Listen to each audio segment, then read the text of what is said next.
Try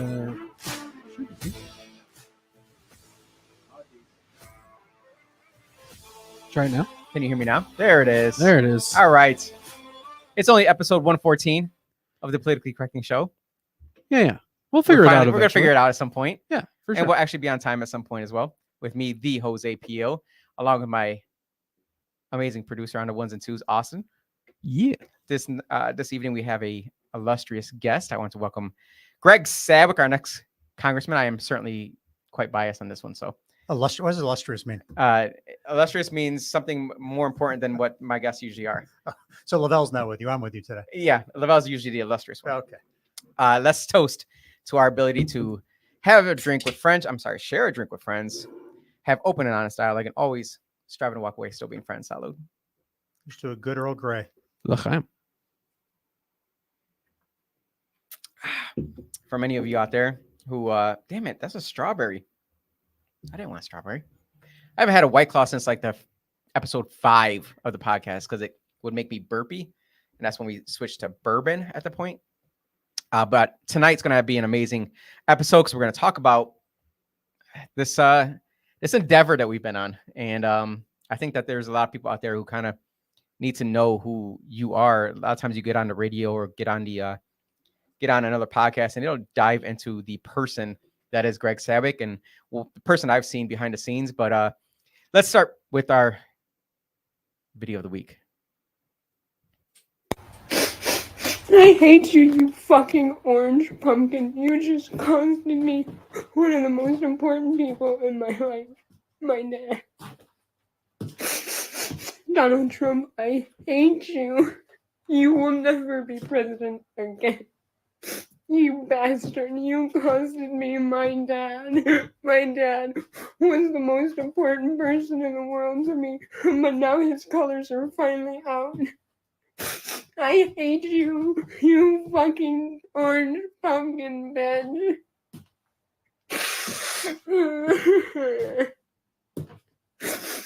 I hate you, you stupid, failed fucking businessman. You fucking sicken me. You and all of your fucking Trump supporters. Fuck you. Ouch. Yeah, being on the both the inside on the Democrat side and now, helping out with your campaign. Many of you may not know, but I am the campaign manager for Gregg's campaign. He is a Republican. I've seen the most kind of vile things that people have said, the most disgusting things that people have said. And unfortunately, I would have to say that the vast majority, if not all of them, come from my side of the aisle. I would agree with that. They'll just, when they ask you, one of the first questions they'll ask you is, what party are you? Right? Absolutely. And it's tough because when they ask you that, it usually means something negative. It usually means they want to attack you for that reason. And it's, hey, you're a Republican? Okay. And then boom, they'll hit you with what that girl just did. But it's insane how we've gotten this far in this country to where we have a daughter who is kind of a little upset at her dad for voting for Trump. That's where we are. So if I can share with you a couple stories, please, okay? Because I've been out in the public and walked the public market a lot on Saturday mornings. I've seen that. And there's two instances just stick out in my mind. One of them was, I'm actually wearing this shirt.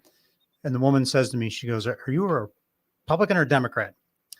And I said, I'm a Republican. She goes, Republicans are such hateful people. And that's why I hate them. I thought to myself, do you hear yourself speak? I mean, are you that deranged that you don't understand that what you just said is pretty hateful? And it's really bizarre. The what is it, TDS, Trump derangement disorder or syndrome? Yep. It's just bizarre how it's a true thing. Now, I'll share another one with you where this one woman, we didn't even get that far. She just looks at me. She knew I was a Republican. And she goes, you can go F yourself. I didn't say a word to her yet. She's just passing by me. You can go F yourself. And she didn't use the abbreviation. She used the full word. She sure did. It's like, really? That's where we're at?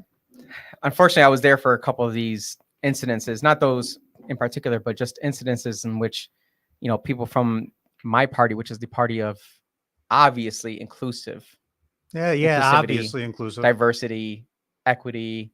That's what we're about. Inclusive if you speak the narrative they speak. Right.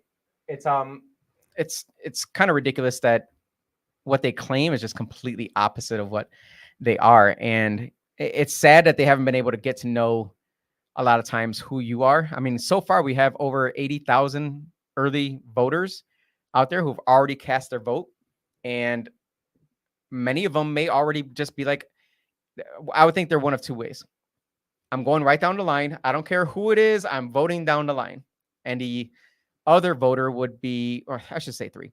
The other voter is, I'm voting completely opposite of who's in office right now. I don't care who's in office. I want them out. And then you have the third one, who is, I'm an educated voter. I want to know who the person is. I want to know who it is that is running to represent me.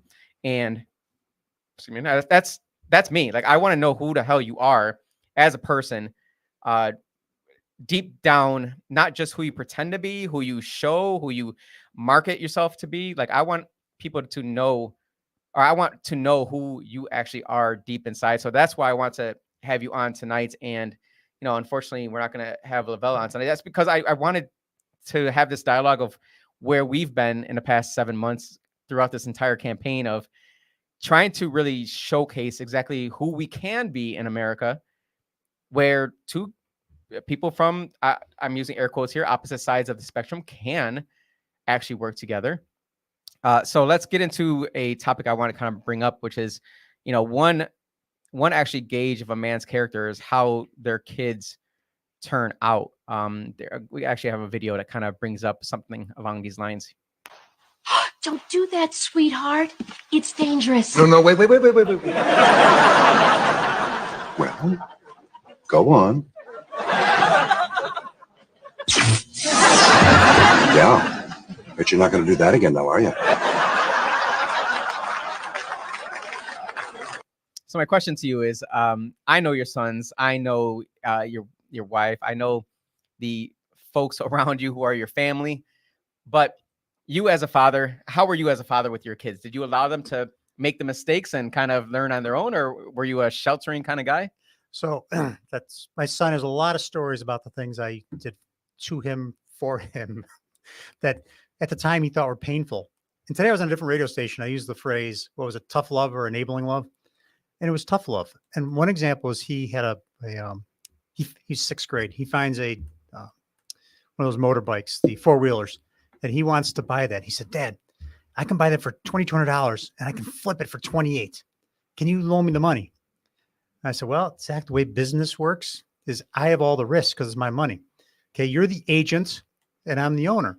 So we can do that, but you're only going to earn 10% of the profit because that's how agency costs work.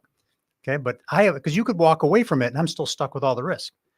And he ended up flipping it and we subtracted the materials and, I gave him 50%, but it was just that education, that lesson that his expectation was he was only at 10% because that's how life works. That is how life works in the business world. And your two sons are, I feel as though they're doing, pretty well for themselves. So you want to talk about what your sons are into today. And, that kind of gauges how people might view you as a father, I guess. I don't know. Sure. So my oldest son is Zach. Zach is 31. And 7 years ago, I had the opportunity to get involved with two businesses. One was Solid Surface, the countertop company, and one was a Mako franchise, automotive collision. And I thought one of them would make it across the finish line, and both of them did. So now I'm kind of screwed. I'm like, what am I going to do? I got two businesses. How am I going to handle this? My 23-year-old son comes to me and he says, Dad, why don't you let me take the collision shop? I'm like, wow, that's quite a responsibility. And he ended up doing that, of course, under my guidance, because I had all the risk. And he did that. And we've been working together now for the last 7 or 8 years with him running the collision shop. And it's been an incredible experience to see him grow and develop. So right now with the collision shop, we are one of 2 Tesla certified repair facilities in Rochester. And we also have the Rivian account, which is all the Amazon EVs. So it's been neat to see him develop. But it was all the prior things in life, coaching him and helping him and making him fall on his face. You make a mistake, that's on you. I'll be there to help you, but that's on you. So that's my one son, Zach. Jake went a different route. So Jake was not a good student. Jake was in high school, he wasn't the best of students. So when he went to MCC his first year, we actually paid for him to take 12th grade all over again. And he went to MCC and he went there 3 years. And Jake all of a sudden just flipped. He found his niche in life. And next thing we know, Jake is at the University of Rochester getting his 4-year degree. And it was neat to see the hard work and, helping him finally pay off, which is, tell two stories here. One is you got to coach your kids. And the other thing is they are on their own schedule. They will take their own path. And eventually you'll see those lessons pay off, though. That's pretty awesome. A couple of things that I kind of, not the main thing that I get out of that is you brought up a couple times the word risk. It's pretty risky for you to put your neck out there to run for Congress. I mean, I know a now mutual friend, Mayor Pete Kennedy, who told you do not run because they're going to basically say whatever they want about you and make you out to be some kind of just evil human being. Did you factor into risk to your own personal, let's say, character, what people view you as a business owner? Like, did you categorize that and say, or did you, calculate that and say, what, this is worth it to me? Like, how did you view that risk? Yeah. So the risk is the risk to your name and reputation is what you're referring to. And it was, that definitely had a lot to do with it, because I'm proud of my reputation. I'm not a shark in the business community, but I have a good reputation within the community. I'm a Rotarian, and they could take something and twist it. And we saw that early. We saw that early with my stance on women's reproductive rights, where they took some stuff and twisted it. So they could take, if I can share with you, probably a very pivotal moment in my life that they could have twisted pretty hard. But it's when the countertop company went through a bankruptcy. So when I made the deal with the countertop company, it was through a private equity group. And that private equity group had bought 6 fabricators that year, with the Rochester division being one of them. So they had 6 presidents. I was leading Rochester. There were 5 other presidents, and then there was corporate. And Christmas Eve, 2019, 2 years after the whole deal came together, they threw it into bankruptcy. And I'm not part of corporate, but I'm attached to it. And the only division that survived was my division. Okay, because my division was funding everything the last year of the whole entity. But eventually they went into bankruptcy. So my division survived. They bought it out of bankruptcy. We never skipped a beat. Our customers didn't lose anything. Our vendors didn't lose anything. So the Rochester division just rolled right through it. But that could have been twisted. That could have been twisted into and it was early. I remember some Facebook people saying something about it. But they didn't go down that road, because I think they're phoning it in, to be frank with you. But well, that's actually something I wanted to bring up, because you talk about being a businessman, and a lot of people hear that and they automatically assume certain things, when in actuality there's a shit ton of risk that goes into something like what you're trying to do on both sides, with politically and in the business world. You brought up you were getting to the point of how you purchased a business. Now, being in business finance myself, it's something I kind of try to push for people to do instead of starting a business. It's, talk about possibly purchasing one out, or working for somebody and trying to work your way into becoming a partner in the business, so that you can one day take over the business. But purchasing your own business, you had 2 different ones that were going at the same time. How did you actually get the financing involved to purchase the businesses? Because a lot of people will sit there and say, well, it's easier for you because they automatically throw out certain slurs saying, we have your white skin made it easy for you to do such things. I'm not a believer in that. I believe that everyone has the ability to do whatever the hell they want to do. It's up to them to put in the work and to make sure they network so that they know the right people. But how did you be able to purchase 2 different businesses and both of them actually close? Because that's pretty tough. I've been in it myself, where I've been involved with a business and it just doesn't end up closing. At the finish line, it kind of just falls apart, and you lost, quite a few $1,000s in attorney fees alone. So how were you able to get those closed? How did you get the financing in place? so the less risky one was the countertop company, because it was using other people's money. It was a private equity group that I had paired up with, and they bought 6 fabricators. So it was their money. OPM? OPM, other people's money. And so that's how that one closed. But as we went through the bankruptcy, now that entity's disappeared. So now I'm buying it out of bankruptcy. So I have two partners, and they're finance guys. So we partnered. They brought the money, and I brought the knowledge. I brought the expertise because I had all the network and the relationships and the knowledge about the fabricating business. So those are the two things we brought to the table. So the money was a little different in that one. Well, you brought your own value, because Right. there's value in money, and Exactly. then there's value in skills. Yep. And relationships, skills and relationships. The collision shop, though, that was all risk. Okay. That was my 401k. It's an incredible vehicle, finance vehicle. It's my 401k. So 401ks, it's basically an IRA with it's a mutual fund, right? A 401k. And someone's managing whether they're going to put your money into Xerox or in the Kodak or in the Bausch and Lomb. I know those are old terms in Rochester, but used to be companies we had here. I'll use Apple or Microsoft or Amazon. Well, this vehicle allowed me to be the money manager of my own 401k. So I'm managing my 401k to go to the business I want to start, which at that time was Mako. So it's using my own 401k to fund one company stock, which was my company. But it was all on the line. It's all my IRA or 401k that I've worked for years for, that's funding that business. I also had to take on SBA loans. So now I got another $250,000 SBA loans that's on the line. So I had a lot on the line For the collision business? for the collision business. Yeah, a lot of people don't realize you have a 401k, and you are able to get lent money off of that 401k. It's very risky, for sure. You're putting your later years of life at risk for something that you believe in today. And it takes a special, kind of human being to sit there and say, I'm going to risk this, but I'm also investing in myself. And I believe in myself to be able to say that the risk today is worth, giving up a potential later on. That's pretty huge. Yeah. I'm not putting my money down on known entities like Amazon or Apple. I'm putting my money down on me. And that takes a lot of courage. Courage is one way to put it. A lot of people are just, they do certain things, like maybe like myself, I've used like a home equity line of credit.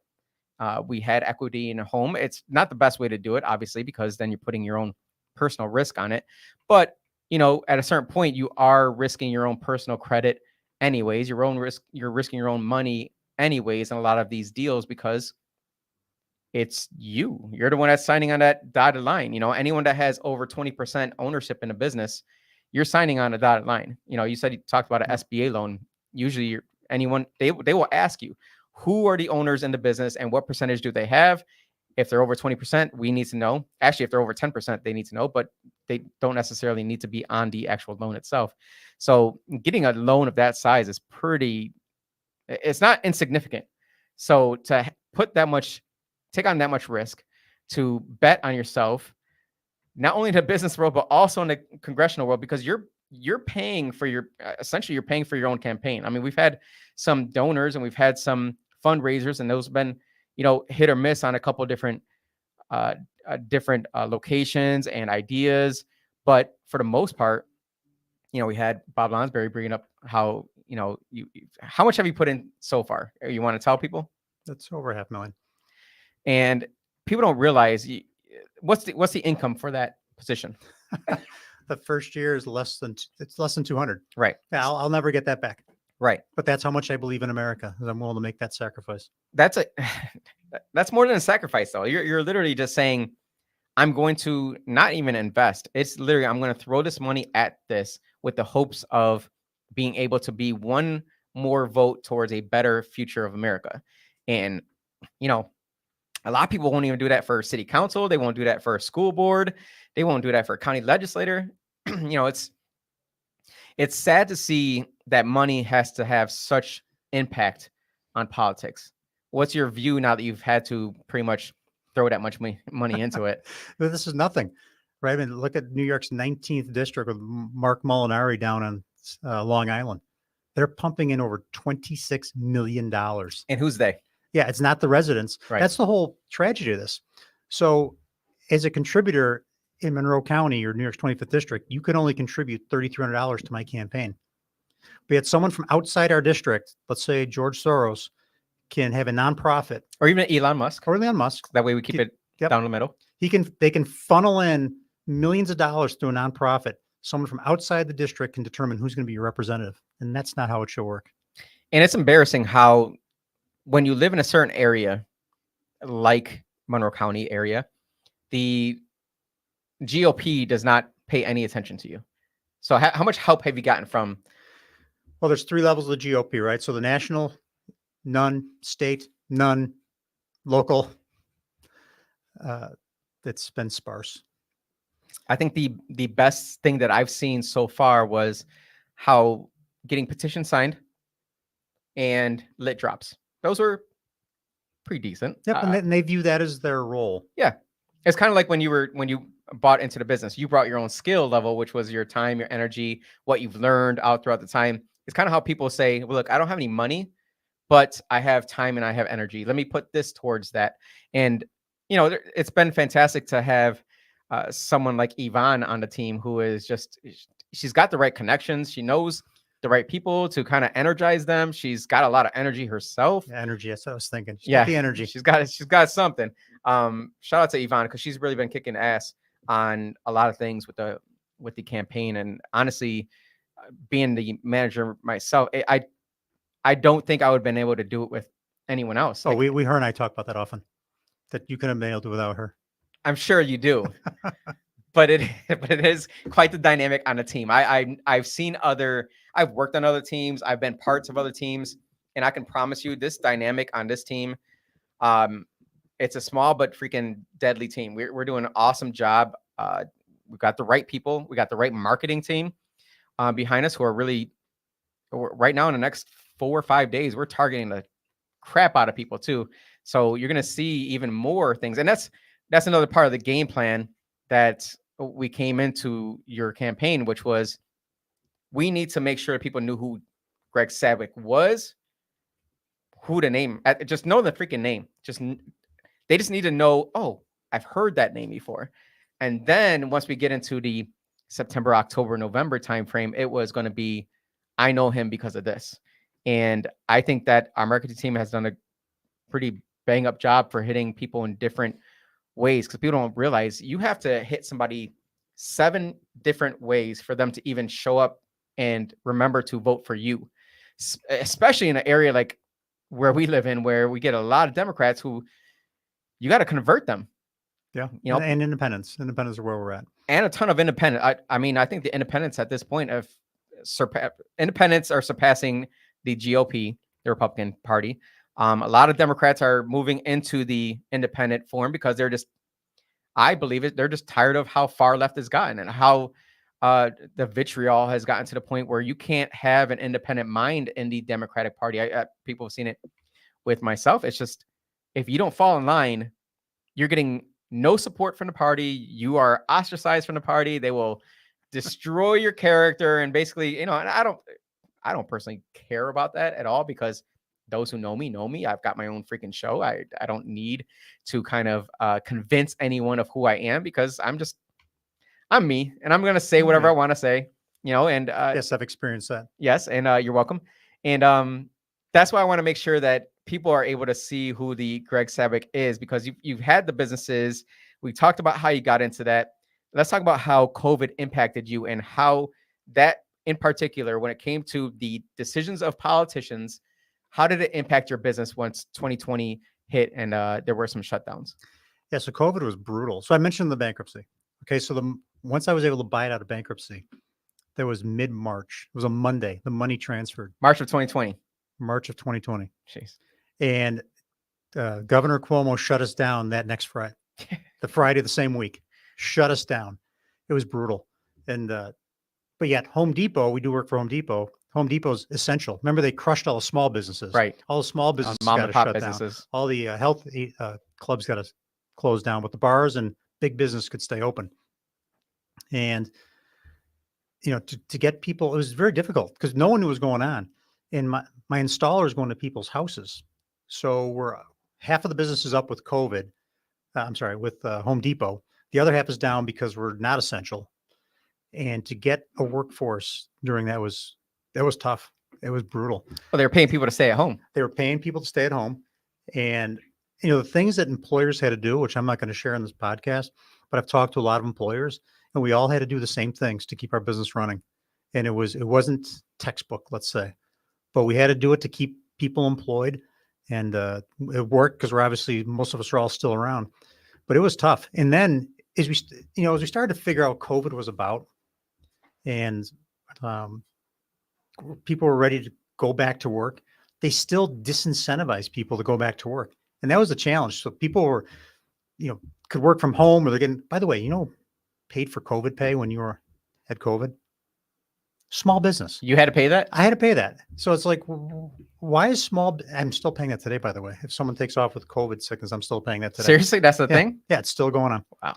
So it's just crazy to think that what they did to small business, but to get people back to work was incredibly challenging because they were still incentivizing people not to come back to work.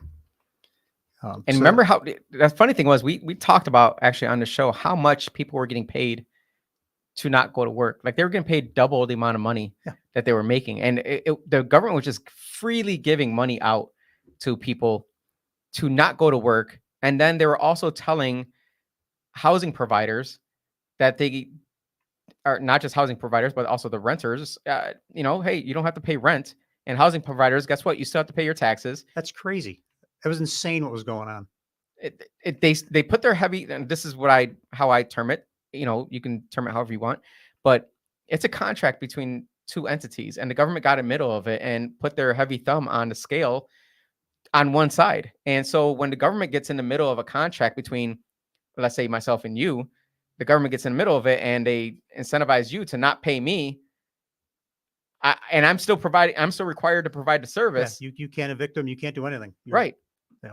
It was absolutely insane what they did. And there's no rationale to that. And we keep voting the same people in. That's it. It boggles my mind. It really does. And that's why a lot of people are like, well, you're a Democrat. How dare you work on a Republican campaign? And I'm like, you don't know what I had to go through. We opened the doors of our business, Player Zone, in February of 2020. And that was after extended months of just not being able to get the materials. We had our flood in the location. We were supposed to open November of 2019 before Christmas. That would have been a perfect time. It got pushed. Our landlord was supposed to give us a $30,000 credit. He didn't. So when we finally got done, we were so negative in the bank, basically, that we were just kind of like scraping by. And that was literally February 2020. And then boom, March of 2020 is when everything started coming down. And I'm sitting there saying, what am I supposed to do? It was like $250,000 in SBA loans. I had, tens of thousands of dollars into this deal. And I'm sitting there saying, well, the government just basically stole my money. They told me that I can't keep my business going. I can't work it myself. Fine, let my employees go home. Fine, you take care of them and let them go home. But people still want to have birthday parties, even just within their own family. We still had people who wanted to go out and enjoy themselves and maybe still be, just amongst themselves, me, my wife, and the boys, and say, look, how about I just freaking rent the place out for a birthday party and we just be able to get out of the house and celebrate. They were not allowing any. Did you tell them, though, that people would be seated? It's when people were standing. When COVID could be transferred. When you're seated, everything was good. And it's not just that. You had to bring the restaurant outside. If you could bring the restaurant outside in a tent, you're okay. But if you had it inside, people got COVID. And of course, you had to order food with your alcohol. You couldn't order alcohol by itself. You had to order food with it. And chicken wings didn't count.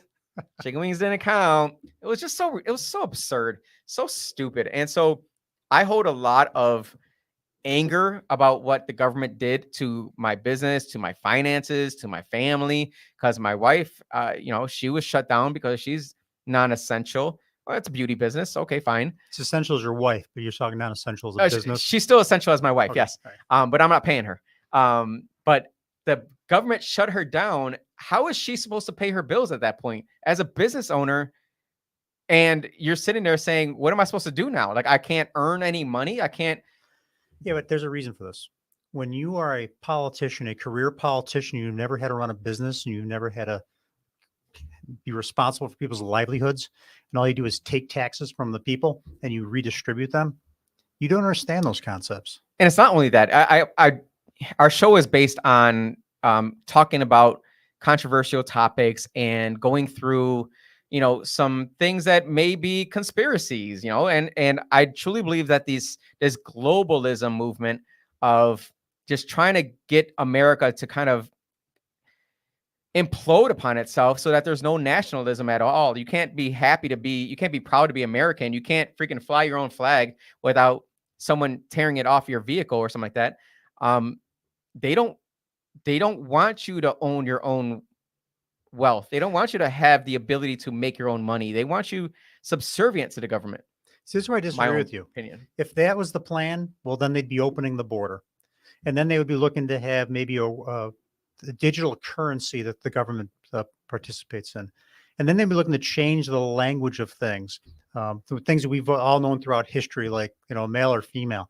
I mean, if they were doing those things, I can kind of, see some of your conspiracy stuff, but I see Austin making faces over there. Austin, you can jump in here. Austin is our resident Satanist. So yep, that's he me. leans left. Yeah. I'm just more left than you. That's the fine. thing, Whatever you want to say. Yeah. I mean, what you've been on the show for quite a while. You've been with us since the beginning, so you've seen it all. Do you think that there's a globalist movement towards a one world government? No, I don't think so. Well, you're stupid. Probably. and I'm not, so I'm in the middle of you two, physically and literally and figuratively. I don't think it's a intentional thing. I think it's a natural progression Of government in general, or people? of humanity. So the one thing I talk about is the Tytler cycle. I don't know if you ever heard me talk about that. Never heard of it. You never heard of Tytler cycle? You got to look it up. Tytler. And let's say it's a clock. And at 12 o'clock, a generation breaks out of bondage, whether slavery or government bondage. And then as we're working our way around the clock, the next generations are picking up their spiritual renewal. They're starting to experience a great life. They're starting to experience fulfillment. But you're coming around 6 o'clock, apathy starts setting in. And then a little bit of complacency. And then before you know it, you're at 10 o'clock and they're handing back the rights that the early generations had fought for, which we saw during COVID. And we were giving back our free speech rights. We're giving back a lot of our freedoms. So we're, I have. You talk about the turnings. There's a book about this. I'm sure there's quite a few books about this because it says we're in the fourth turning and there's only 4 turnings of a culture, basically. Yeah. And so to a certain degree, I just think it's natural. And I think the best we could do is slow it down, to be frank with you. I don't know if we can stop it because it's. So you're saying it's inevitable, but there might be a way to just slow it down and prolong it. The book says that there's no way to actually stop it. It has to happen, and it's going to happen in a way that is deadly, meaning that there's going to be something that may happen. It might be this year, it might be in 2 years, but it causes or it requires a type of civil war, essentially, to kind of bring about the change that it needs to for the natural progression of humanity, I guess. That's why I'm in the middle of you and Austin, because I'm not that far in my conspiracy, but I'm a little further than Austin. I can be a little bit further right than you. Is that what a conspiracy theorist is? Are they far right, or is that just a far out? I think it's far out. Far out. Fine, Yeah. I'll go with that. I'm far out groovy. One of the things I enjoy about the campaign is, well, first of all, I love talking about politics. Before you every go day. on the campaign, though, we're not done with COVID. Keep going. Because, businesses got hurt, but the real damage was to our kids. It's really despicable what happened to that generation of kids. And it didn't have to happen. We're talking about kids are fine today. Oh, yeah. Kids are fine today. They were separated from each other. Remember, they had masks on themselves, and they didn't need it. They didn't need to do that. The kids were the least affected by all this. It says because of the teachers. And so you weren't spreading it to the teachers, and the teachers were taking it to their parents, and then you're killing grandma. But in the real world, we were working every day side by side with Right. people, and we weren't wearing them either.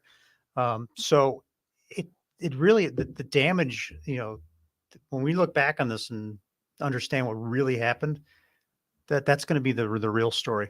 And then the fact that they still want these kids to get vaccinated today is beyond science.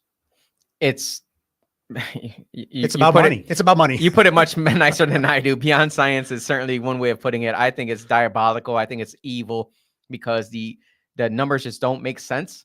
I mean, even for myself, the numbers didn't make sense for me to get vaccinated. And people are telling me you need to get vaccinated. I'm like, why? Why? And they're like, oh, you're going to spread it. You're going to spread it. Yeah, we both are. We both know that.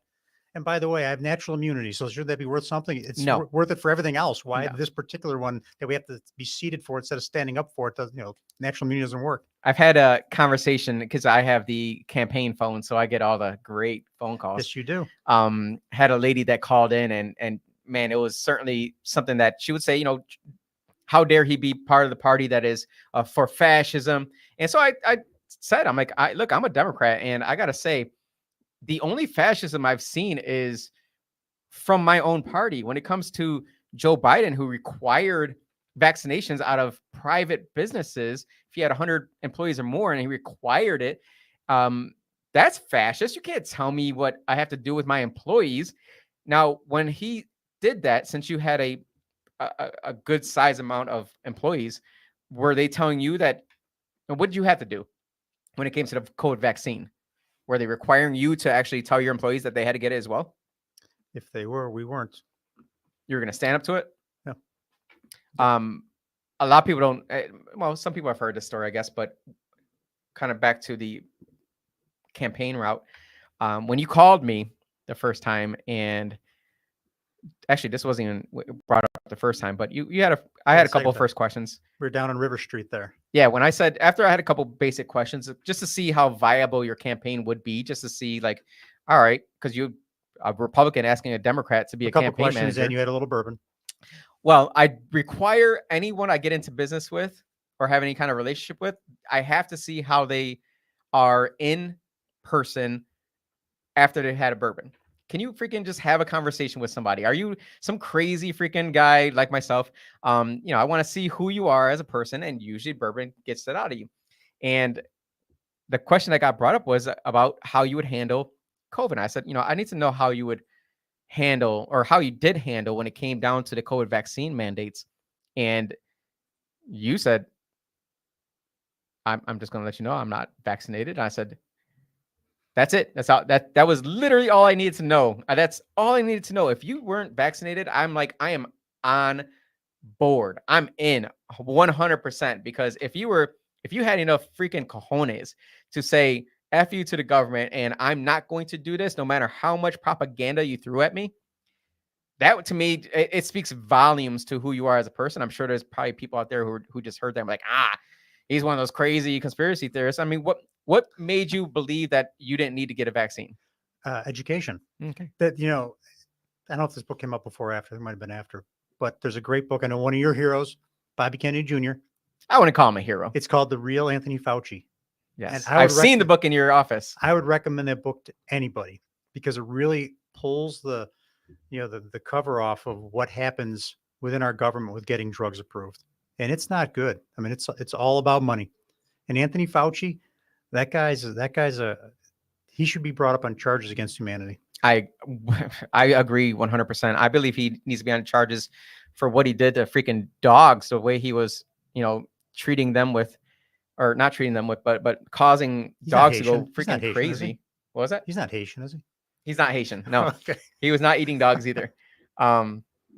But that alone was the immediate yes for me. Like, it was, all right, he's a business guy. All right, he's got the military background. Because I said from the beginning, when I got out of politics, I said, I'm not getting behind anybody that is not in the military, or was not a military veteran, or a business owner. And when you told me you're both, I'm like, all right, well, dang, you just hit both of those. And then when we met up to have our bourbon, and then you told me that you hit me with the kill shot. I was like, I am in. So I really appreciate the ability for you to be a man and stand up to the government and say, you can tell me or call me anything you want. Fuck you. I'll say it. I know you're not gonna say it. I'll say it. Fuck you.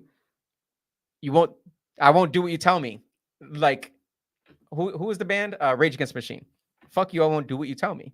That's how it used to be. That's how my generation was brought up. Gen X. That's how Howard Stern's generation used to be. What happened to that dude? Man, I don't know what happened to that guy. My God.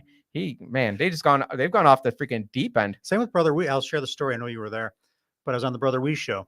Yeah. And COVID came up, and Brother Wee said, "Well, I don't want why people would be against the vaccine. I'm still alive. I got the shot 10 times and I'm still alive." Yeah. And then another person, "I got the shot 5 and I'm still alive. And I got the shot X number. I'm still alive." And I said, "I haven't got the shot and I'm still alive." And you can hear their The gas. jaws. Yeah. What?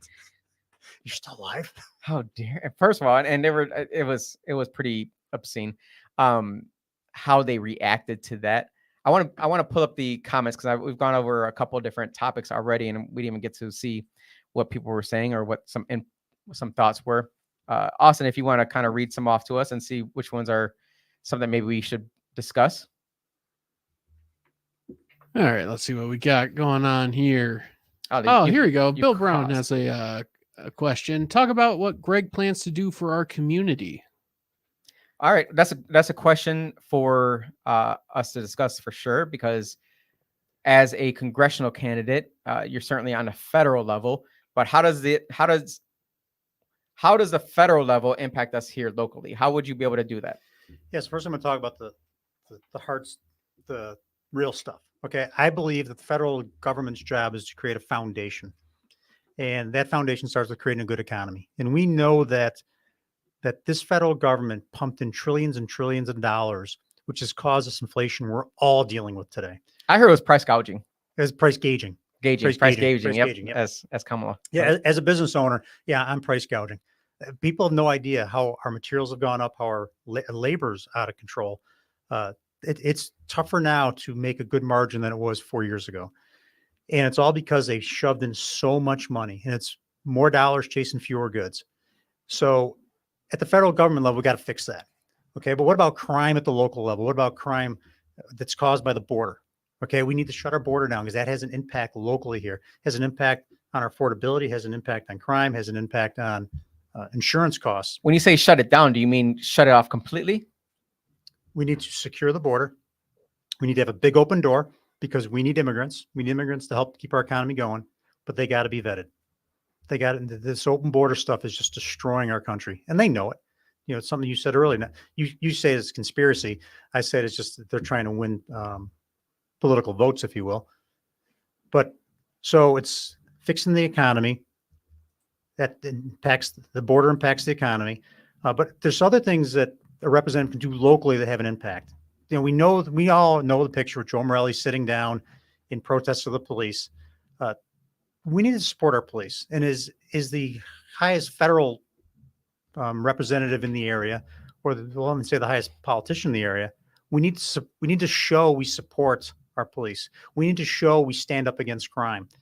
So I may not be able to directly influence crime at the local level, but I got to show that we are serious about crime. I want to push back on that because I feel like you can directly influence that because how much illegal guns we have coming into our city, which have come through the border, how much fentanyl that's coming to our city, which has come across the border, the amount of sex trafficking that's happening in our city, which has pertaining to the border.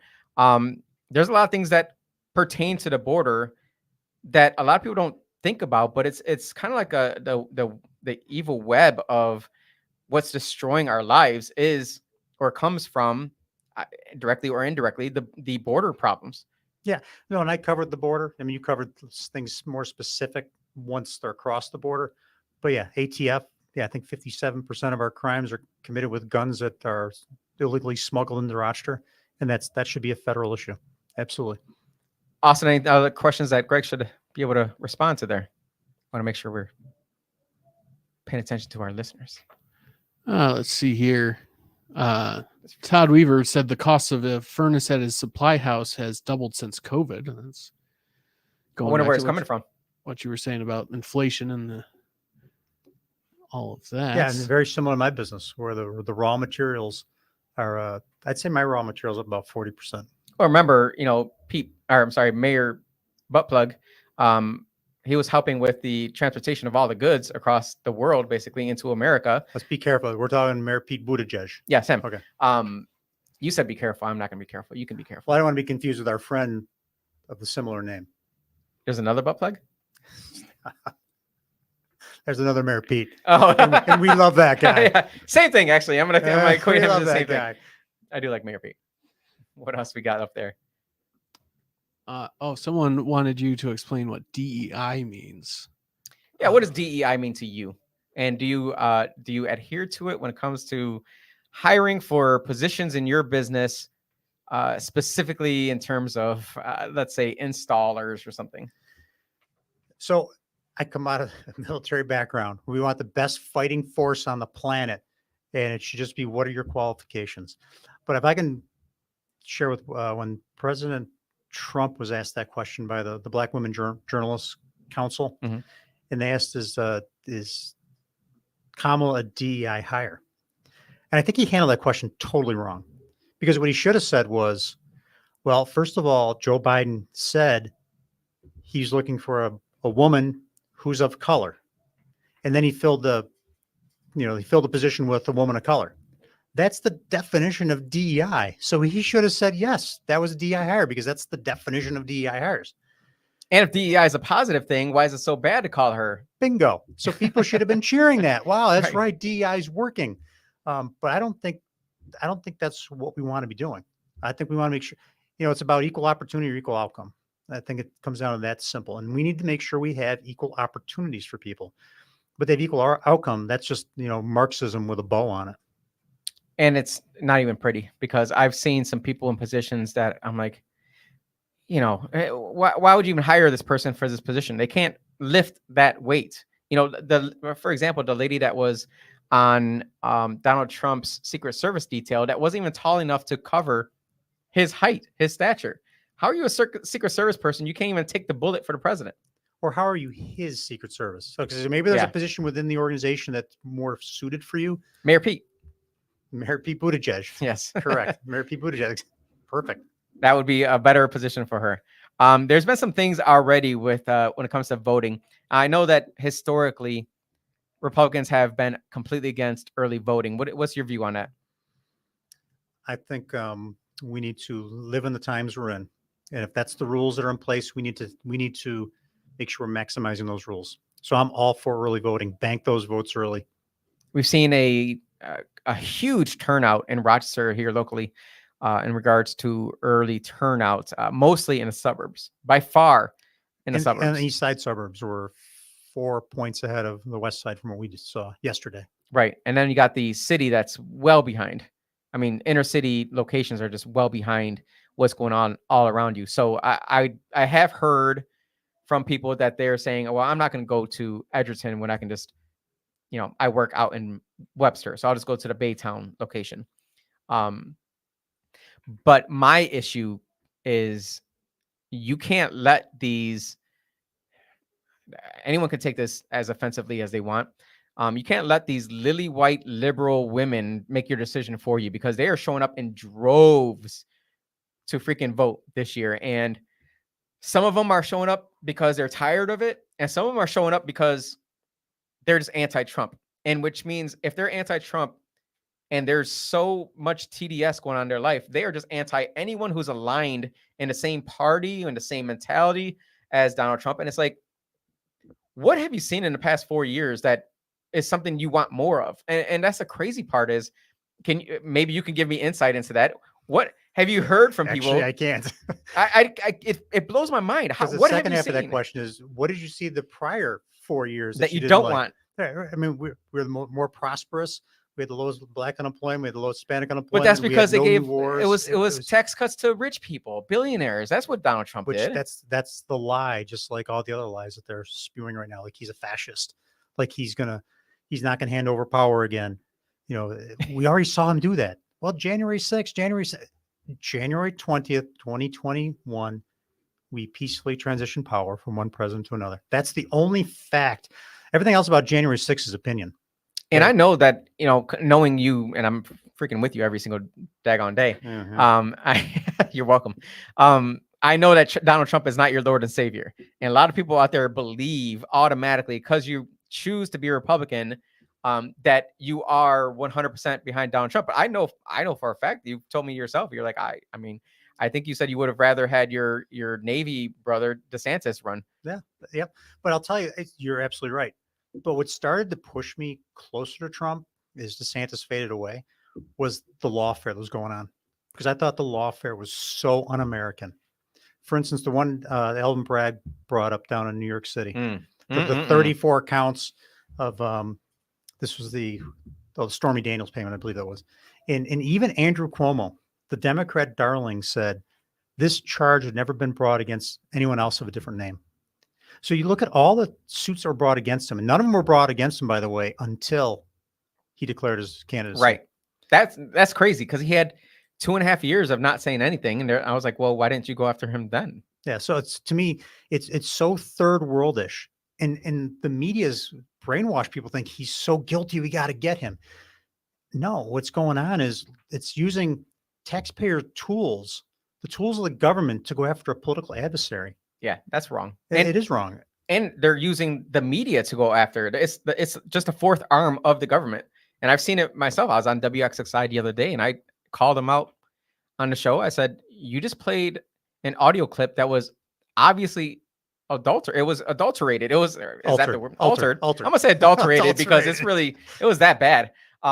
Because they added in the laughter after the, floating island of garbage joke. I'm using air quotes on that one. It was not a funny joke. It was a stupid joke, but also I'm very happy it brought light to the situation of waste management issues in Puerto Rico. And I brought it up on WXXI, and he was just like, okay, I guess that's one take of it. I'm like, what do you mean that's, like, in my head, I'm like, what do you mean that's just one?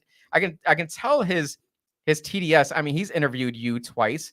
I've been on his show multiple times, but last time I was on his show, actually, maybe not the last time, I don't know, but was when Donald Trump and Joe Biden ran, and Joe Biden beat him. And the question was, why did Latinos still vote in droves for Donald Trump? Don't they see that he's racist? And it was pretty funny, because that was the first time I actually talked to Peter Vasquez. That's how I actually found out about Peter Vasquez. He was on the show. It was me, 2 other Democrats, and then Peter Vasquez. So it was essentially 3 versus 1, or else they thought it was going to be 3 versus 1. But a lot of the time I was sitting there saying, the question was, why do you think they voted for Trump versus Joe Biden? I said, well, you're actually missing the question. The question really is, why didn't they vote for Joe Biden? And I was like, you're missing out on the point that, Latinos really choose machismo. They look up to a guy that is, he's done well for himself. He's got some charisma. He's got some freaking cojones behind him. He doesn't care what you think he is. Like, that appeals to Latino men. On top of that, what doesn't appeal to Latino men is when you go around sniffing little babies and talking about, little girls rubbing up on your legs in the pool. Like, that's freaking weird. All right. So there's a couple of points in there, and it was pretty funny, because a lot of time me and Peter Vasquez were actually in agreement with things. And I think I even said on the show, I'm like, oh, you didn't see that coming, did you? And he was like, I did not. And so that's when I actually got to meet Peter. Was after that we met up for a lunch, and I just wanted to meet him, because it's like, well, we have similar views, not everything. A lot of people think I'm just a Republican in disguise, but I've got some pretty liberal views. Like, yeah, you do. I've experienced some of them. Yeah. One thing is like paid family leave, which I wanted to get in with you as a business owner, as someone who I've seen have employees that have, they want to take off for whatever family reasons, whatever. Family leave, pay family leave. What, as a business owner, what is it that, how would that impact you, either positively, negatively? Like, how do you view paid family leave? Like, so let's say someone gets pregnant, a woman, obviously not a man, gets pregnant, and they're out obviously for a couple months, but they want to take an extended leave, or New York State says you need to give them 2 years to be able to have their kid, raise it for a year and a half, and then be able to come back to the same position that they had before they left. How would that impact you as a business owner? How would it, or how does it? How does it? Because it does. Because I want people, because I do have liberals that watch the show, and people all over the country, actually a bunch of Colorado people. So speak to them about how that would be impactful. Yeah. So it's a necessary evil, but I think the reasons for taking it, the window's too big. Okay. So I'll give you a couple examples. Okay. So, I mean, if a woman's pregnant, she should be able to spend time with her child. Okay. If a man, the father, same thing. The problem is the rules behind it, where people can just take it whenever they want. For instance, the dad, they're taking every Friday off. It's It's like, that's crushing us. Particularly when we got with 100 people with, 4 people. I have my installers, my installing team is 18, 20 guys. I have 4 guys out on paid family leave. Oh, wow. How do you run a business that way? So it And is. these are installers. The jobs are just waiting for them to take it to the people's homes who are, if I were sitting there waiting and you're telling me, oh, I'm sorry, I got some people on paid family leave. I got some guys on paid family leave and we can't install this countertop. I'm sorry about your party that you have coming up this weekend, but I just can't do it. I'll be like, what do you mean you have guys on paid family? Like, get their asses back to work. And So it's difficult. So I'll share with you over the summer. I had one guy out on paid family leave because his wife had had surgery. Okay, so his wife had surgery and she was struggling with it. So he's off for her mental health issues. And he's just phoning it in every day. He's not coming in. And how do you run a business like that? He had a very key position in tooling. So that impacted our quality. I had other guys out on paid family leave. I had summer vacations going on. do you have any? And I had people Probably shouldn't calling ask. in because the workforce right now is a little different than it used to be 10, 20 years ago. I had people calling in. A little different? A little different, a lot different. So our night shift was decimated. So guess who's working nights till 4 a.m? Yours truly, because that's what small business owners do. We keep our businesses afloat. And I'm back in at 8 o'clock in the morning and I'm doing my day job, trying to campaign, and I'm there the next night till midnight until we can get ourselves out of the situation that just, cropped up on us quickly. So yeah, the people that are making the rules again in Albany have never run a business. So they don't understand that. So there's got to be a happy balance somewhere. I understand why we have paid family leave, but they don't understand how it impacts a business. Well, Actually, the newspaper said that your opponent was a small business owner. I know what it says. I've looked into that. We won't even get into that. Yeah, Anyone can claim anything these days. But he got some good government contracts when he was in office as that small business owner. That's what I heard. While he was in politics. Yeah. Funny how that works. So, if the New York State government were to, my wife back there just causing a ruckus. If New York State, you can see her in the camera actually. If New York State were to come out and say we're going to do 2 years paid family leave and employers are going to have to deal with it, they're going to have to pay for it. You can already see how that could be detrimental to not only your business but to the your customers who are waiting for their products. Yeah, and it was small business. Thanks, Bob. With small business, you don't have extra people laying around. Small business is pretty lean, and the number of skilled people in the roles you have, you just can't all of a sudden, like for instance, the 4 installers I had off. I just can't go to a temp agency and get 4 people that are going to do installing. That's a craft. So it's definitely difficult in small business. Well, for our listeners, do you have any jobs available for them currently? Is there anything open that you're looking for? So I appreciate the question, but I'm going to share with you right now. Okay, politics is going to come into the real world here. You're looking for a CEO to take over your... No, the economy's slowing down. Okay, so my competitor in Syracuse... They said it's better. It's the best it's ever been. I know, another lie, eh?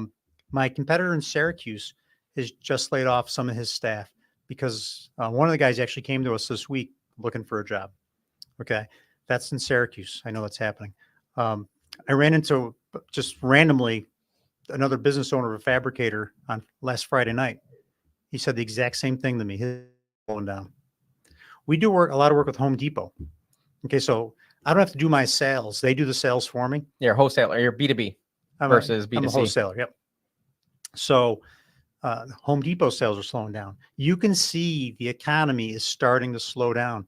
I talked to my my material suppliers. They deal with a bunch of fabricators. Same thing. So it's either money's run out and people are, we know people are struggling. It's to the point where, okay, now it's impacting, we'll call luxury goods. Granite quartz countertop isn't necessarily a necessity, but we're at the point where things are slowing down or people are waiting for November 6th to see who wins the election. I'm going to suggest it's a little of both, because if she wins, the trajectory of our economy right now is going to continue. If he wins, there'll be much more optimism because people have more faith in him. That's what the polls are showing. People have more faith in him running the economy because we experienced his economy 4 years ago, and we've experienced her economy the last 4 years. So it's pretty clear which one's probably going to make America a little better.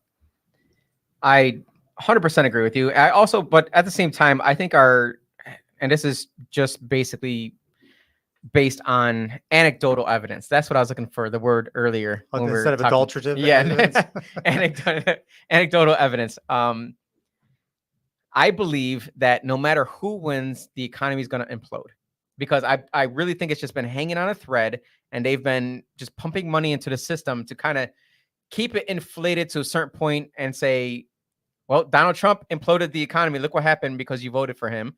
Or on the other end, when it happens to Kamala, somehow, some way, if she wins, that's when they start World War III.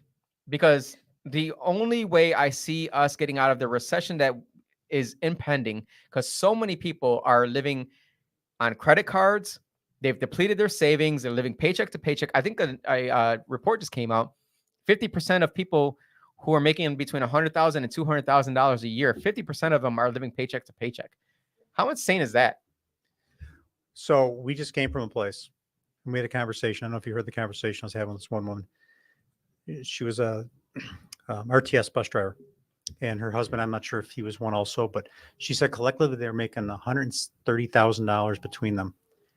Which is not a small amount of money. That's a good amount of money. Right. That's She's that's a good middle income earner in Rochester. She goes, we can't afford anything anymore. We are underwater. And I'm going to guess she doesn't live extravagantly from the way conversation. She lives in my neighborhood. So you know who I'm talking about. Okay. So I mean, she doesn't live extravagantly, and she says she's underwater. We're very bougie in the valley, obviously. Yes, yeah, the valley. The valley. That's what we call it in the Charlotte area. I know exactly who you're talking about. And they're good people too. And I know that they're not going on vacations a lot at all, because I see them always, and they let me know, whenever I see them, hey, we're going to be leaving out of town, blah, blah, blah. We look after each other in the area. People are really having a hard time right now. And there's so many people out there who are just overlooking the fact that we literally are living in a city where I believe 25 to 30% of the people in the inner city are living in severe level of poverty. Not just poverty, severe poverty. And I have friends, or my wife has friends, and I just call them my friends, I guess, who are in positions where they see how people are living every day. And I've seen it myself when I would go either door to door, knocking on doors for, political reasons, or when I was on city council. I would literally, and on top of that, when we were looking at real estate to purchase, I walked into this one house, and I swear to God, as soon as I didn't even walk into the house before I took my clothes off. Like, it was like COVID all over again. I had to take my clothes off because I felt like bed bugs or cockroaches or something were all over my feet, my boots. I made sure I wore boots and everything. And I just stripped everything. I threw it right in the washing machine, everything. And I was like, I can't believe people are living that way. But then on top of that, I see the way that landlords are not taking care of their homes because they're living in China. They're living in Israel. They're living in wherever they're living, South Africa, and they're investing in real estate here in Rochester. And all they're doing is just buying it, putting a little lipstick on it, and then saying, all right, pay me now. Our housing market is so flooded with people outside the area that own the properties who don't take care of it. And there's literally slumlords. And I understand there are slum tenants, for sure, slum tenants, but there are slum lords out there. And the way people are forced to live in, because they can't find another home, they can't find another apartment, they can't afford a home, they can't afford savings, they can't afford anything right now. And knowing like our own financial situation at our house, and then thinking about others who are in worse situations. I can't fathom that we can stand another year of this. And then we have people who are in Parenton, Penfield, Fairport, Pittsford, who are voting in droves, who might be sitting there saying, I'd rather have what I have right now. I'd rather want more of that than let Orange Man be president. That is, I don't want to say sad. It's seriously angry. It angers me.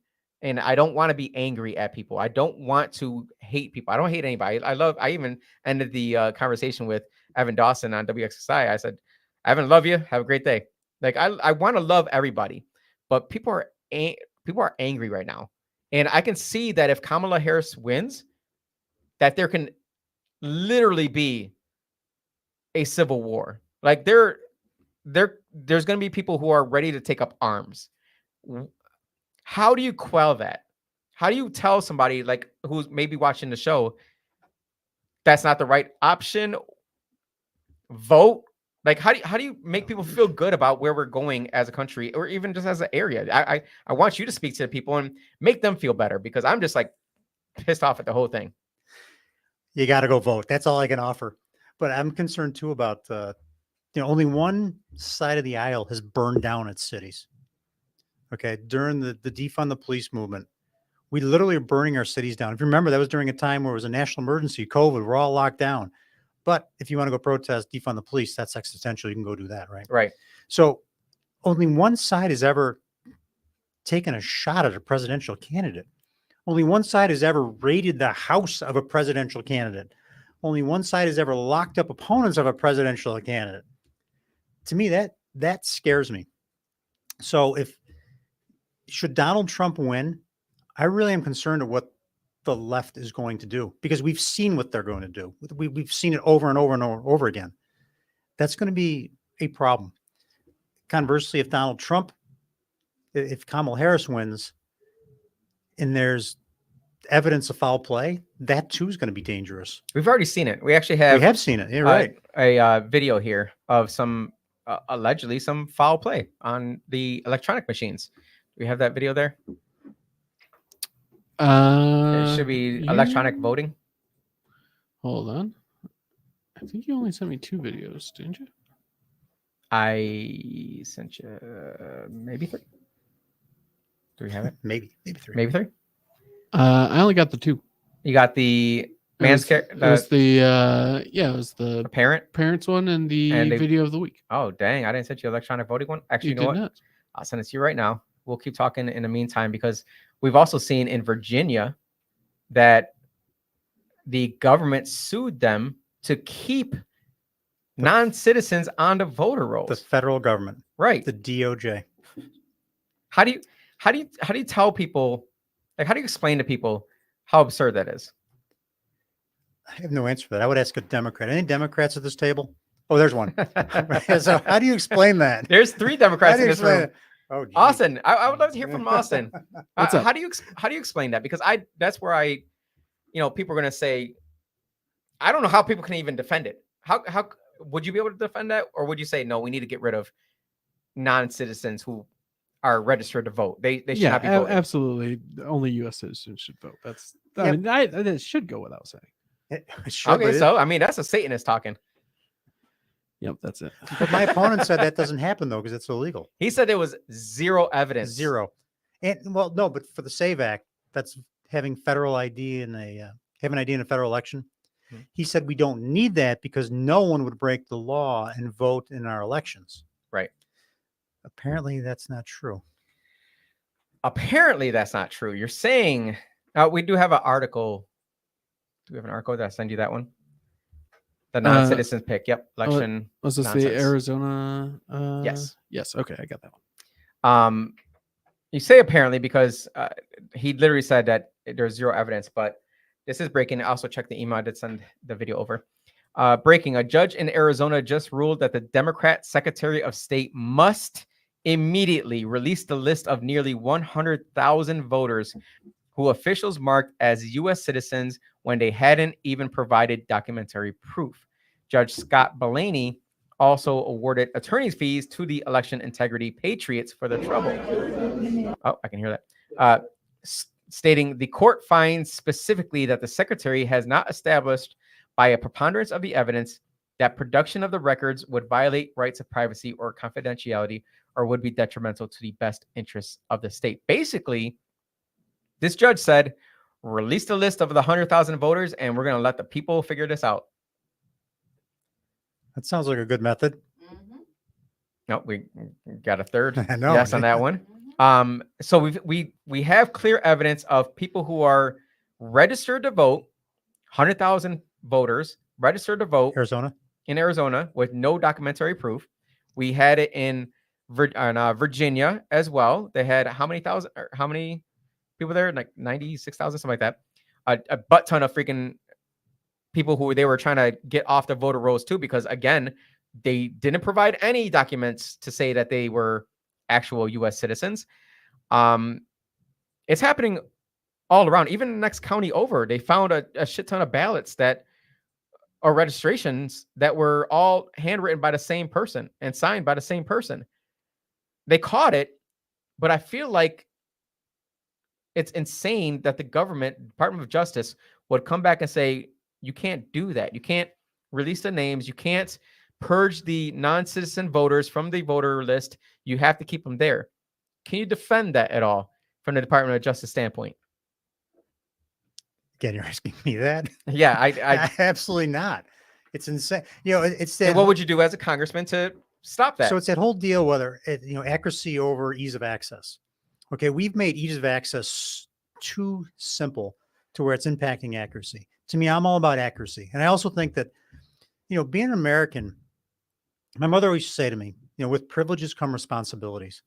With the privilege to be able to vote for your elected officials, there should be some responsibility where maybe you have to file for a absentee ballot, a month in advance to make sure you get it, or maybe you need to, get yourself to the polling stations. But right now it's so simple. Drop boxes. What's going to be next? We're going to come to your house and we want it to be so easy for you. Just text it in. Just text it in. Just text it in. There you go. Text it in.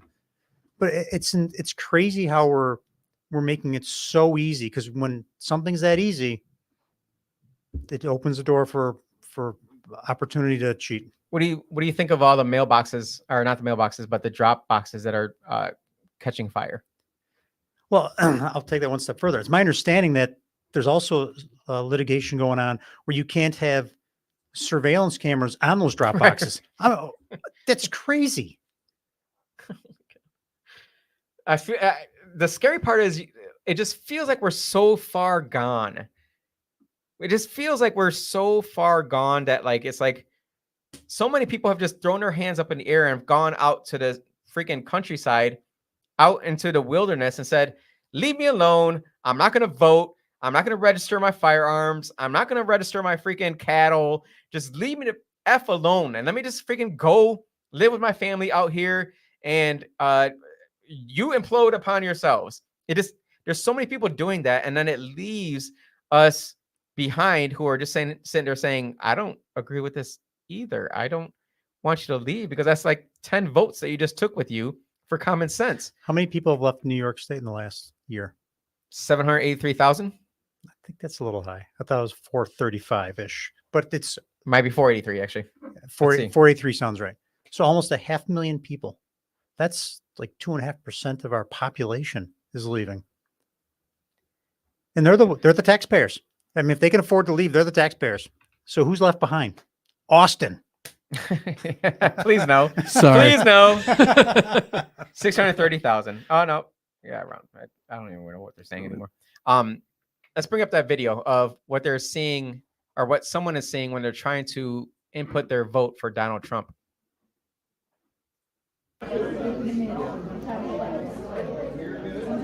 Pressing it. They're pressing it. Nothing's happening.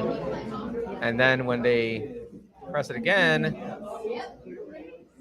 it chooses Kamala.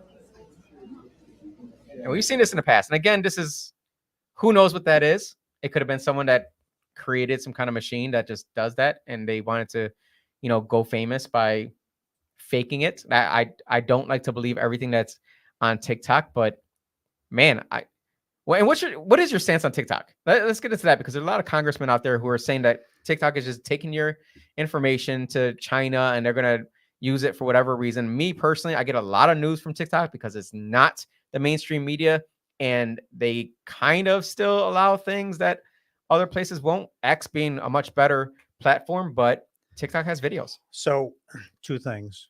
One is free speech, and one is treat others the way you want to be treated. So, TikTok needs to still be in operation because of free speech. Okay, we shouldn't take it out because of that. That's the most important amendment we have. However, treat others the way you want to be treated, or the way they're treating you. Okay, the Chinese government, we just can't go over as an American corporation and go into China without them having some piece of our company. Okay, so what's good for the goose is good for the gander. We should be having the same rules going the other way. And maybe that'll help curb some of that. Well, that's one of the things. Even Donald Trump was trying to force them to divest of their holding, and it can't be, majority China based. That crazy part to me is knowing that, I lived in the world before Google or Gmail or, what's this? For me, Android. What was it? I was gonna say, for me, microwaves. Microwave. Yeah. Before they took all your information and used it basically against you to sell to you. I lived in that world, and now, this next generation will never understand privacy ever. The fact that they're saying that China is just taking our information, I'm like, well, Google's taking our information, and they've been hacked. How many times have my social security number been found on the web? And they alert me, oh, hey, AT&T, oh, hey, Verizon customers, We're going to sorry. give you 1 year of protection. Yeah, thanks, dickface. It's just going to be freaking hacked again anyways. So it's just, to me, it's like, I don't care if China has my information, because every company has my information anyways. What I would like to see, and this is something that I don't think we've actually even talked about, what I would like to see is a congressman stand up and say, you know what? We should maybe have Google pay me. Google should pay me to use my information. It is my Fourth Amendment right, I believe it's Fourth Amendment, to feel safe in my own possessions. And I believe that this is my possession, and I shouldn't have to be a lawyer to understand what the terms and conditions are for everything. I should sit there and say, if you want to use my information, you should pay me. I think that I should be getting a paycheck every single month for Google, for Amazon, for freaking whoever it is using my information. What are your thoughts on that? You're going to crush the donor class. Okay, they won't have the revenue. Yes, please. They won't have the revenue to pay the politicians with their PAC money. What are you, nuts? That'll never happen. Nuts. That'll never happen. I know it'll never happen. I feel like we need to get paid for they're using it against us. Well, what about privacy? So if you remember when I was debating my opponent, Mhm. he brought up during the women's reproductive rights discussion, Right. that the women have the right to privacy. Well, what about our privacy? We're men. Well, I'm not talking about, I'm talking all 370,000 gonna- genders. Okay. I'm talking, we all share That the Austin same. believes in. It's tough to be Yeah, Austin. it's fine. I'm the Satanist who believes in all the genders, of course, obviously. But seriously, where's his concern about our privacy for that? It's all because that has no votes. But the women's reproductive right thing, they use that as a wedge to divide us. It does. It's absurd to me that that's everything today. That is the main issue today, and I won't even get into it, because you're never going to win in a conversation with someone who's going to sit there and say that two men should not be discussing women's reproductive rights. Fine, then let's not even discuss it. How about that? Austin, what kind of questions do you have for this young gentleman who is looking to be your next congressman? Well, I think we have a new writer, and I've never seen this guy before. Laville. Right now, HVAC workers are laid off, and there's no work right now, no development. It's a huge problem. How do we help them? I think his name is Lavelle in Spanish. Lavelle. There we he's go. Latinx. Yeah, Got he's it. Latinx. Yeah. At first, I thought it was that character Lavelle that was calling in to harass us. But okay, Could it be? this is a legitimate Yeah. legitimate caller. Yeah. So For all right. So HVAC people are being Are laid off, and there's no work right now, no development. for HVAC. Apparently, that's what Lavelle says. Well, for new commercial projects, that doesn't surprise me. And also for residential, because again, unless it's an emergency, unless it's A crisis. a crisis, you don't need HVAC. You got to put food on your table first. Okay, so you're not going to upgrade your HVAC system. So I understand what he's talking about, and this speaks to the whole thing about fixing the economy. Without a solid economy, and that's the federal government's job, is to make sure we have a solid economy for people to build upon. We have problems, and I shared that with the business I'm involved with. You can see it slowing down. So I'm not surprised, because HVAC is tied into the construction arena, which that's part of my world as well. So I'm not surprised to hear that. So it's fixing the economy, but it's not going to be fixed until November 6th. We have to vote properly. Didn't Bill Clinton have a saying that went with that? It's the economy, stupid. Well, he didn't, but his George Carvel had it. That was George Carvel. It's the economy, stupid. It's the economy, stupid. I mean, it comes down to it's the border, stupid. Because I mean, how much money have we spent on the issues that have stemmed from the border? To me, everything. I really put so much emphasis personally on what they've done at our border, because it just seems like everything spawns off of that. And then when we have 20 different crises going on at the same time, we are not paying attention to what's going on, what they're taking away from us. Recently, they passed some bill where it allows the U.S. military to be able to shoot and kill, their own citizens. And then they're sitting there saying that Donald Trump is going to use that power to do that. And it's like, you passed it. You literally just passed it. You did it. So, but there's climate crises. There's the fentanyl crisis. There's a gun control, not gun control. Sorry. The other side, the gun violence crisis. There's the Kia Boys crisis. There's the economy crisis. It's every World War III crisis. The fascists on the ballot for crisis.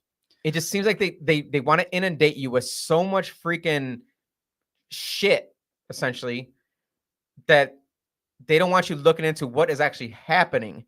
And that's the issue I have with a lot of people right now who are voting, that they don't have any idea. We had a lady that brought, what'd she say when you came in? The lady that was sitting next to you at Noonan's when we did the...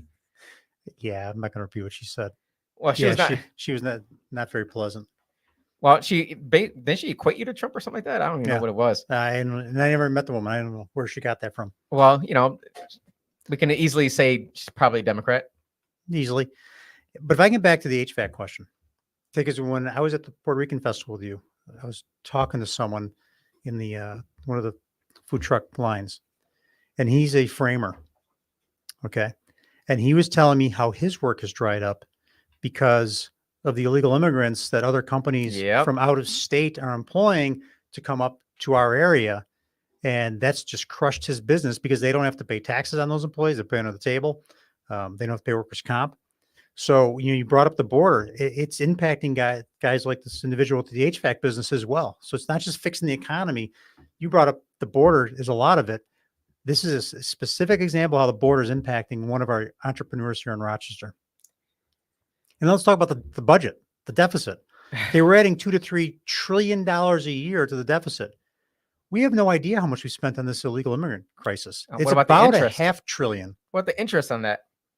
Well, I'll get to that in a moment. But the broken border is about $500 billion of our $2.5 trillion debt, 20% of it that taxpayers are paying for. But your question about the interest on the debt, that is the single biggest line item in the budget. Okay, more than Social Security, more than our national defense, more than anything, interest on the debt. It's not sustainable, and no one's talking about it. Something that I kind of I would love for you to push once you're in office is to, I don't know how you feel about this, but when it comes to the pharmaceutical industry, I don't think they should be advertising to me. I don't think they should be advertising to children. I don't think they should be advertising to these white liberal women who are all on Xanax because they have mental health issues. That's not me saying it. It's a study that says that, 50% of young women who are on the liberal side they have mental health issues. Again, that's not me saying it. There's so much drugs and quick remedies that are advertised directly to the consumer. And when your opponent talks about he's been trying to lower healthcare costs for 40 years since he's been in office, and yet they continue to go up. I believe that that's one way that you can lower healthcare costs, not allow them to even advertise to us. I actually looked it up. They spend $7 billion on advertising. Well, that's a nice cost savings that they could, maybe possibly, hopefully pass down to the consumer and say, we can lower the costs here by just not advertising directly to consumers. That, to me, I would love to see that personally. I don't know what your position on that is, but when you're in Congress, treat them like the cigarette companies. You can't freaking market to people anymore. You should be able to go to your doctor without automatically saying, you know what, I've been having these symptoms. I think that this would be good for me. I think you should go to a doctor. Doctors should not be paid by these pharmaceutical companies to tell you, hey, it looks like you fall into this category. This drug might be good for you. But also at the same time, maybe you should drink more water. Maybe you should stop eating processed foods. Maybe you should start working out. Maybe you should stop being I think our pharmaceutical industry has become a behemoth. I'm a big proponent for RFK Jr. He said it's one of my idols. Did you say idol? I don't think he said idol. I did. They're certainly not an idol of mine, but the one aspect that I do agree with him on is make America healthy again. Get rid of all this crap that we're allowed to put into our foods here in America that is not allowed in other countries. Get rid of Monsanto. Get rid of these freaking chemically bioengineered products where they sell it to you without even telling you that it's bioengineered. Get rid of it all and say, we're going to go on the diet that's allowed in freaking Italy, where they all live to 120 freaking years old. That's what I want. Is that too much to ask? Next congressman, is that too much to ask? That is not too much to ask. I want to answer that, but also you triggered something else with me. If you don't like Trump, just having freaking Bobby Kennedy Jr. tackling that and Elon Musk tackling the budget, those two things alone, and Tulsi Gabbard preventing us from getting into a World War III. Tulsi Gabbard doing what she does best. And Vivek Ramaswamy. And Vivek, yeah. Oh, man. Dude. I mean, it really what a freaking team. What a team. It is an amazing team. But so back to the pharmaceutical industry, though. So after I read the real Anthony Fauci, it made me more tuned to commercials on TV. And it's astounding how many pharmaceutical commercials are on TV. And it's not, CNN's paid for by pharmaceuticals. MSNBC's paid for Fox News is. Fox News is also, right. I was getting Fox. I really think they single-handedly keep the mainstream media operating, because how else are they able to just keep lying to America and no one's watching them anymore, but yet they still are on TV? Absolutely. So that is a huge issue. And then you look at the greatest transfer of wealth in American history. I don't have a source to cite for that. But we can make it up. But from COVID, the vaccines from the American people, because the government mandated everyone was going to get one, the transfer of wealth from the taxpayers to the pharmaceutical industry was criminal. Not only that, but they took away any repercussions if it were to impact them or their family. And then on top of that, the billions of dollars that they made, they turned around and gave it to bonuses to local people here at RGH and Strong Memorial Hospital, where the top end people got multi tens and hundreds of thousands of dollars in bonuses. It is the most despicable thing that happened. But, I'm just one person. I would like to get Austin's input on this. What do you think, Austin? Should we not allow pharmaceutical companies to advertise to consumers? Yeah. I mean, you're in agreement? I think you brought up that we're like the only country that allows it. Like all throughout Europe, you're not allowed to directly advertise a specific medication. Yeah, it's crazy. People. It's bizarre, really. Now, what are your thoughts on RFK Jr. and the push for making America healthy again, and pushing for these big corporations who, let's say like the cereal industry, that when they claim that they're going to take away all the ingredients that are not natural, and they didn't, but yet their cereal sold in other countries do not contain the red dot 40, whatever the heck it is. Sure. Yeah, I mean, that sounds like a good plan to me. I don't know if it's the most pressing issue in my book. I think you can. What's the pressing issue in your world, you personally? Like if you were to give top two issues in Austin's world. I think, obviously the economy is the biggest issue. The fact that eggs are, $12 or however much eggs are now. And then Let's see. Probably crime would be the second biggest issue. The crime rates are We put insane. Austin on the spot. Yeah, go Absolutely. for it. We All love right. doing that. So were you better Absolutely. off 4 years ago than you are today? Oh, absolutely. You're better Yeah. off. Huh. Yeah, I don't know. Something. So it sounds like Austin's going to vote for Trump. Yeah, probably. Oh. His girlfriend will break up with him. Yeah, I know. Yeah. All right. Edit that part out. I've been hinting at it for weeks, and every time I do, she gets real upset. It's He- fine. But have you seen the commercial though about it's a Kamala commercial? Yeah. Where a man and Yes. a woman go in, and it's the other way around, where the woman is, I'm going to say, threatened or intimidated by the husband, so she votes the way she wants. Yeah, I vote that way. It's the exact opposite Oh, I thought in you were talking- reality. No, when they're looking at each Oh. other and they vote for Kamala instead of their husband's America, Great Again hats or whatever. Oh, I thought you were talking about the one. It's like 3 women, and then there's a guy, and he's like listing his like positive, attributes, and they're like, "Oh wow, yeah." And then he says, he's going to vote for Trump, and they're like, "Ew, eh." Oh, I haven't seen that. You haven't seen that one? No. Oh yeah. It's amazing how we're all targeted differently. Austin just recently got into a relationship. We won't get into that, but I mean, there has to be if I were to, let's say, like if me and Edna had just met and we're starting dating, we're 6 months in, there would likely be a conversation about, hey, the economy's pretty freaking shitty.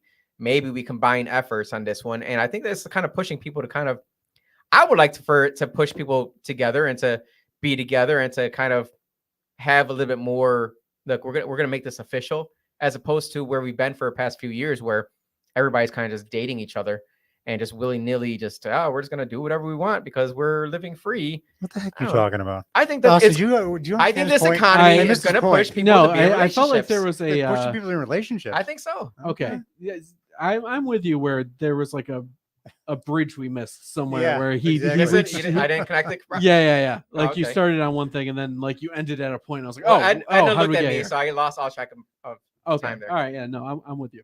But I really think that there's always some kind of not reverse swing, but there's always an equal and opposite reaction. So I think that where we've gone in the past 3.5 years with the far left, I mean, there's certainly more left to go if you were to No, vote please in don't Kamala. say that. Yeah, there's, and people may not want to believe it, but absolutely, there's certainly more communism that can be made in America. I'm sure Austin I would seem love to that. remember reading about those countries in my history books because they haven't They're made it. failed. They Right. failed exactly. They've always failed. But I really believe that people have gotten kind of sick of where we are. I really hope that people are opening their eyes. I'm not saying to vote for Trump. I'm saying voting for someone different to come in and represent them. Because if you have someone that's been in office for 40 years and your area has not improved at all and it has actually became worse, you gotta see that for what it is. And I really think this is the year that people's eyes are open to reality. That's what I'm hoping for. So one thing I added was, if you vote for Kamala Harris, the policies that are pulling us hard left, we're going to be on that track for a long, long time because they're going to change stuff. And she If could be you- president for 8 years. If you vote for Donald Trump, he will be in our rearview mirror in 4 years. So to me, it's less catastrophic to vote for a Donald Trump than it is for a Kamala Harris who's making a hard left. That's We'll recover from Donald Trump. We will. I don't know if we're going to recover from a left-hand turn. too much common sense, but I appreciate it. Are there any further questions we didn't get to? I want to make sure that everyone's voices are heard because I am a Democrat. Let me see if there's someone who we haven't. But only brought read up the ones yet. that support his narrative because he's a Democrat. Oh, okay. I'll. Let's see here. What did Barbara say? She always listens. I see a Barbara in there. Yeah.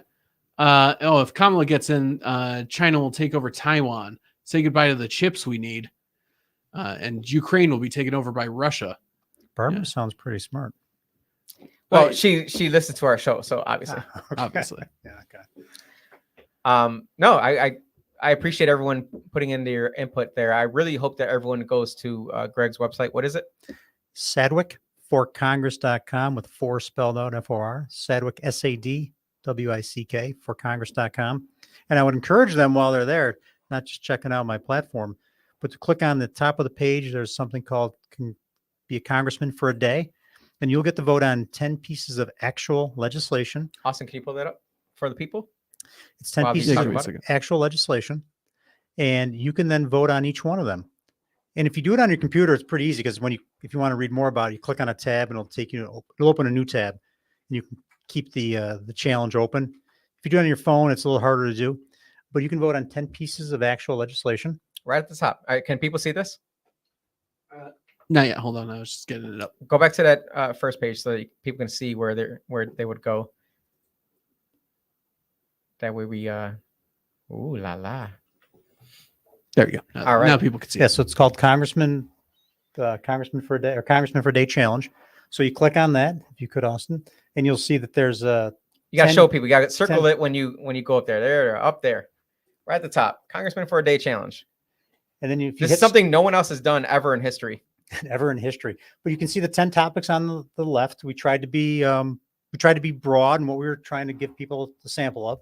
And then if you hit start, I kind of want to see Austin go through it. Actually, I want to see yeah. Austin actually answer the questions. yeah, Let's go through it, Austin. All right, Go here we through go. Women's questions. rights. Vote to pass a bill that establishes the domestic violent crimes and sex offenses shall be grounds for making a non-U.S. nationals inadmissible and deportable. So that's basically saying if you attack a woman and sexually freaking abuse her, you're kicked out of the freaking country. if you're an illegal immigrant and Illegal belong here immigrant, yeah. anyways. All right, I'll vote for that. Let's see. Unions. Vote to pass a bill that amends the Internal Revenue Code of 1986 to exclude vehicles, the batteries of which contain materials sourced from prohibited foreign entities from the clean vehicle credits. Okay, so Basically, all these vehicles from China that China made, right?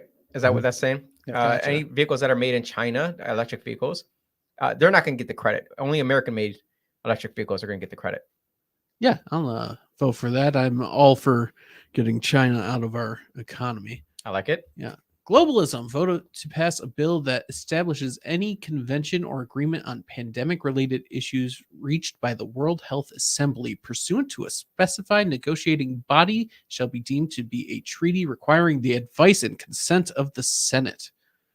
So basically, instead of the WHO just telling us what we need to do, we have to actually agree to it. The Senate would have to vote on it, Not just the World Health Organization. which is not anything we vote on. Okay, I'll vote for that. All right. Voter rights. Vote to pass a bill that requires individuals to provide documentary proof of U.S. citizenship in order to register to vote in federal elections. That one's pretty straightforward. Yep. Debt limit. Vote to pass a bill that increases the federal debt limit, establishes new discretionary spending limits, rescinds unobligated funds, and expands work requirements for federal programs. Okay. So increase the federal debt limit. Okay, I'm not actually sure that I would vote for this one. Increase the federal debt limit. That's exactly, yeah. I don't know. I like the discretionary spending limits. Rescinds unobligated funds. Yeah, that all makes sense. Okay, I'm gonna vote yes for this, but Yeah, if you're not, you vote where you got to go. Yeah, no. This is the first one I'm kind of iffy on, but I'm still going to. But gas stoves. Vote to pass a bill that prohibits the Consumer Product Safety Commission from using federal funds to regulate gas stoves. Okay, so if I'm understanding this correctly, the bill would prohibit this commission from regulating gas stoves. So is this like the same commission that's making it so that new homes can't have gas stoves? Correct. Okay. So I am going to vote yes for this because I'm a pro gas stove guy, right? Voting yes for this is a pro No, gas that stove. would mean no then. Oh no, Because okay. they're going to, if you vote yes, that means it No, it says it prohibits. prohibits. All right. Oh, wait. Yes. Can yeah, you read it again, Austin? Vote to pass a bill that prohibits the Consumer Product Safety Commission from using federal funds to regulate gas stoves. So it doesn't prohibit gas stoves. It prohibits the government organization from regulating gas stoves. Right. So that, Right. yeah, that- Yes. Okay. Because Sorry, but these are literally the way that they're written, so that the way there's no kind of like right. but interference from. yeah, that's what it's good to go through them and actually clarify these things Right. because they are worded in such a manner. that Unlike you could get NBC, confused. ABC, and CBS, we haven't edited any of this. It's Right. right off Right. the website. No editorialization here. Vote to pass a bill requires healthcare providers and insurers disclose certain information about healthcare costs. Okay, so in this one, healthcare providers would have to disclose certain information about healthcare costs. So up front, they would have to tell you how much Right. You got the health How much is going to cost? Okay. That is absolutely fair thing. Yes. Immigration vote to adopt a resolution that condemns using the facilities of a public elementary or secondary school that serves students to provide shelter for non-U.S. nationals who are not admitted to the United States. Yeah, schools should not be housing for illegal immigrants. Immigration vote to pass a bill that requires the Secretary of Homeland Security to take into custody immigrants who have been charged in the United States with theft. Yeah. So in this case, immigrants who have been charged. So,